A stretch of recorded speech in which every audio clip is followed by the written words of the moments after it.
Bonjour, je m'appelle Vanessa Van Dulen et je suis productrice de cinéma. Hem, j'ai notamment produit Un homme à la hauteur en 2016 avec Jean Dujardin et Virginie Fira. Ensuite un film sur Netflix qui s'appelle Banlieusards, de Lala Sy, enfin de Leila Sy et Kerry James. Et dernièrement, je viens de finir la production du très beau Eiffel de Martin Bourboulon. Alors ma passion du cinéma, elle est arrivée très petite où j'ai eu la chance d'avoir des parents qui étaient pas souvent là, mais ils avaient un VHS avec des cassettes. Et donc je passais mes nuits, à l'âge de, je sais pas, j'ai dû commencer vers 12 ans, à regarder toutes les cassettes, à l'époque c'était des cassettes, hein, toutes les cassettes et de voir tous les vieux films, Lou Beach, Hitchcock, enfin tous les films incroyables qui étaient quand même, enfin qui m'ont en tout cas emporté. Et j'ai juste adoré parce que ça m'a transportée dans quelque chose de très différent de la littérature que j'aimais aussi par ailleurs, mais justement où les émotions sont plus fortes qu'ailleurs parce qu'il y a ce mélange justement entre la parole, la musique, l'image, qui fait que ton émotion que tu peux avoir en littérature, mais elle est magnifiée par 100, par 1000 peut-être par moment. Je dirais qu'en fait, ce qui me plaît énormément dans le cinéma aussi, c'est les rencontres. Parce qu'on rencontre des gens de tout milieu et de plein d'endroits différents. C'est-à-dire que je pense que quand on a un travail, on va rencontrer les gens qui sont au même endroit tous les jours. Et là, ben, déjà on est sur chaque film avec des équipes différentes, mais là on a des gens qui sont en train de faire la menuiserie, des gens qui sont en train de vous faire la direction de production, donc beaucoup plus dans les chiffres. Il y aura les acteurs, il y aura les gens qui font les costumes, la déco.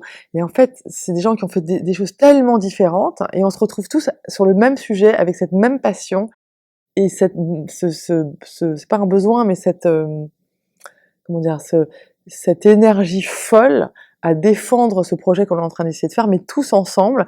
Et donc on peut être de milieux sociaux totalement différents. Enfin c'est super intéressant parce que justement c'est le seul endroit où justement on est en train de créer une fiction et finalement on est plutôt dans la vraie vie parce que c'est le seul endroit où on est autant avec des gens aussi différents les uns des autres ensemble. Alors le métier de productrice ou de producteur, il y a d'ailleurs beaucoup plus de producteurs que de productrices, c'est comme un chef d'orchestre. C'est-à-dire qu'on choisit, alors bon, il y a 2 possibilités. Soit on est à l'origine du projet soi-même, donc on va chercher les réalisateurs, on va aider pour les acteurs, on va chercher l'argent, et on fait tout de A à Z. Soit en fait on a un réalisateur qui vient, comme souvent en France peut arriver, avec une idée originale en fait c'est le cinéma plus d'auteur. Et effectivement là on va produire et essayer d'aider au maximum pour que le réalisateur puisse faire son film à lui. Et nous on va juste essayer de financer ça. Évidemment et d'aider sur l'écriture, etc. Mais c'est vraiment, ça c'est le film d'auteur. Moi j'ai produit plutôt des films de commande. Et là, pour le coup, bah, je cherche effectivement le réalisateur. Bon, après, on en parlera des acteurs. Mais en fait, c'est global. En fait, c'est-à-dire que je m'occupe absolument de tout. Et c'est vrai que c'est très long. Mais ce qui est super, c'est qu'en même temps, on est sur le côté artistique. On est sur un côté managérial, c'est-à-dire qu'on a des très grosses équipes à s'occuper. Et puis en même temps, il y a tout le côté financier, donc il faut faire tout le plan de financement, monter l'argent, c'est assez compliqué. Si jamais un jour un de vous, ça vous intéresse à l'école, ben voilà, je serais ravie de faire un petit cours pour expliquer un peu plus parce que ça prend du temps. Mais c'est très très global. Donc en fait, je pense que pour les gens qui s'ennuient un peu rapidement dans un travail et se disent c'est un peu toujours la même chose, la production déjà c'est chaque fois un film différent, donc une histoire différente. Donc c'est comme un nouveau jeu de cartes à chaque fois. C'est jamais le même jeu de cartes. Et donc à chaque fois, il faut imaginer des nouvelles choses, des nouvelles manières de financer, des nouveaux acteurs, ou justement essayer de faire que c'est pas des acteurs trop connus par moment, ou sinon il faut des acteurs très connus parce que sinon on peut pas financer le film. Mais à chaque fois, c'est toute une autre aventure et on apprend tous les jours. Je n'imaginais pas que c'était un métier. J'ai mis très très longtemps à me rendre compte qu'on pouvait faire des films et que c'était en même temps un métier. Donc j'ai commencé très tardivement, j'ai commencé vers 45 ans à faire du cinéma. Ben, en fait, en France, moi, quand j'ai commencé, il y a un grand monsieur qui finance le cinéma enfin un grand banquier de cinéma qui finance beaucoup les Sofica et les prêts quand tu veux faire du développement. Il m'avait dit: «Vanessa, c'est même pas la peine, tu y arriveras jamais. C'est pas possible, tu as 45 ans, on peut pas personne à 45 ans n'a décidé de faire du cinéma, de devenir producteur, en France, donc ça ne marchera pas». Et ça, c'est une grosse bêtise et je pense que d'avoir eu mes enfants à l'école alsacienne m'a permis de me m'a permis de renverser un peu la situation et de me dire: «Ben non, je vois pas pourquoi, si on a envie de faire quelque chose, allons-y». Alors mon premier film, Un homme à la hauteur, je suis partie en Argentine pour, financer un film que j'allais produire, qui était un très beau film, sur la junte militaire en Argentine, et en allant en Argentine, je tombe sur des images d'un producteur, d'un tout petit bonhomme avec une grande femme et j'ai trouvé ça super, donc j'ai demandé, c'était un ours, j'ai demandé si je pouvais voir et j'ai trouvé ça très, très, très drôle et très intelligent. Donc j'ai dit: «Est-ce que je peux avoir les droits?» Et c'est vrai qu'ils m'ont regardé en disant: «Ben, pourquoi on vous donnerait des droits? Vous avez jamais rien fait dans votre vie, vous faites pas du cinéma». Comme quoi, il faut s'arc-bouter et dire: «Ah si, si, si», voilà, et pendant 6 mois, tous les 2 jours, je réécrivais, je disais: «Bon alors, vous pouvez me faire une proposition pour les droits?» Finalement, je les ai eus et c'est vrai que c'était formidable parce que, je suis allée voir, Gaumont, et à l'époque, c'était d'ailleurs toujours chez Gaumont, c'est Sidonie Dumas qui est la patronne qui est la patronne du studio. Et au lieu de me dire: «Non mais vous avez fait quoi avant?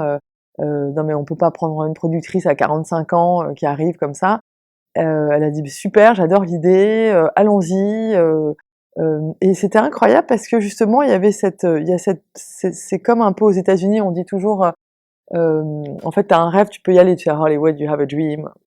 Et effectivement, donc par Gaumont qui m'a tout de suite dit: «Mais allons-y, l'histoire est super, comment tu vas faire?» et cetera. Donc après c'était un peu plus difficile, j'ai trouvé un réalisateur.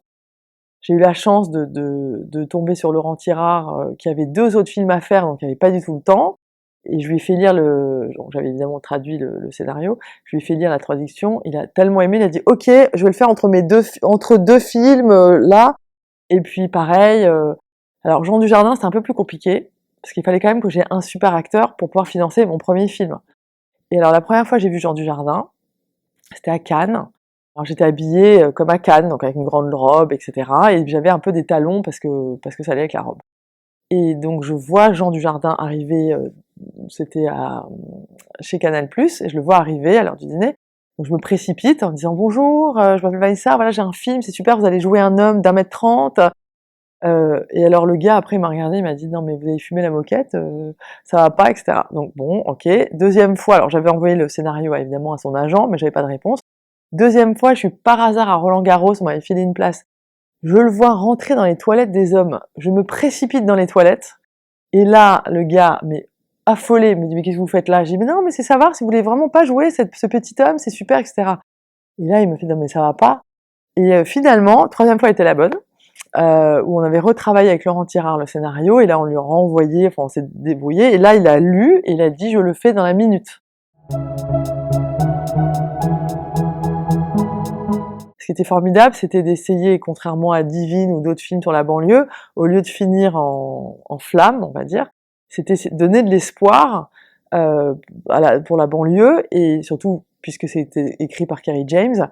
Et plus que ça, montrer à quel point l'éducation pouvait vraiment sauver les gens et qu'ils soient heureux et qu'ils trouvent des super jobs et cetera. Et ça a été très compliqué parce que moi j'ai vraiment essayé de le faire au cinéma et j'avais très compliqué parce que je n'avais que des gens noirs donc, j'y croyais pas à cette histoire, hein, parce qu'ils m'ont dit Kerry et Leila Si qui donc est la réalisatrice m'ont dit: «Tu verras, c'est pas évident parce qu'en fait, en fait on est noirs ou on est métis ou on est». Alors je leur dis: «Mais on est en 2000, je sais pas, on était en 2018». Je dis: «Mais en 2018, il y a pas de problème de race ou de on a, enfin pas nous quoi». Et finalement, pas le cinéma. Enfin le cinéma n'a pas un problème de race. Et en fait, c'était pas tant un problème de race, je pense, mais un problème de c'est comme, quelque part pour eux, soit bon effectivement on faisait un truc épouvantable avec tout le monde qui meurt à la fin et l'incendie, dans ces cas-là, bon le cast aurait pu marcher. soit, pour eux, les acteurs noirs, ils font de la comédie. Donc de faire un beau film de transmission, un film social, mais qui finisse quand même pas si mal, où on donne de l'espoir, les gens, les gens du métier du financement, c'était très compliqué pour eux parce que c'était trop novateur.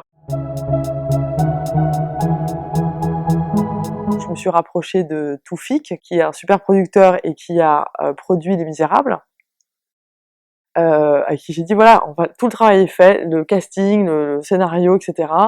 Et c'est lui qui l'a embarqué chez Netflix parce que le Kerry à l'époque ne voulait pas qu'on soit sur une plateforme quand c'était super bien d'être sur une plateforme, mais ne voulait pas. Et finalement, je pense que c'est une bonne leçon aussi, c'est quand c'est trop difficile avec quelqu'un qui ne voit pas l'intérêt qu'on pourrait avoir en changeant, soit d'un film unitaire à une série, soit à une plateforme, bref, c'est comment on dit en anglais, rock. Et donc en fait, de trouver un autre producteur qui lui a pu faire passer, donc je suis restée productrice associée, mais c'est Toufik qui a pu l'amener chez Netflix. En fait, là, ce qui est très différent déjà, il faut que tu te rendes compte que il y a le financement du cinéma français, il est d'ailleurs le seul au monde à avoir cette particularité, où tu finances d'abord par des chaînes, ensuite par un distributeur, ensuite t'as la Pay TV, la Free TV, et Netflix, eux, ils achètent tout. Enfin, c'est-à-dire qu'ils te disent, voilà, le film, il va coûter 5 millions, ils te donnent 5 millions. Donc en fait, ce qu'il faut pas faire, c'est qu'il faut pas dépasser. Donc une fois qu'ils sont d'accord, ils te prennent ton scénario, s'ils sont d'accord, après c'est à toi de faire. Mais juste qu'il faut, là pour le coup, il faut être très bon producteur exécutif, qui est tu vois, c'est plusieurs producteurs, mais bon, moi je suis les deux, donc c'est facile. Et dans ces cas-là, tu dois bien mener ta barque, parce que c'est vraiment là, il faut vraiment pas dépasser, sinon c'est pour ta pomme.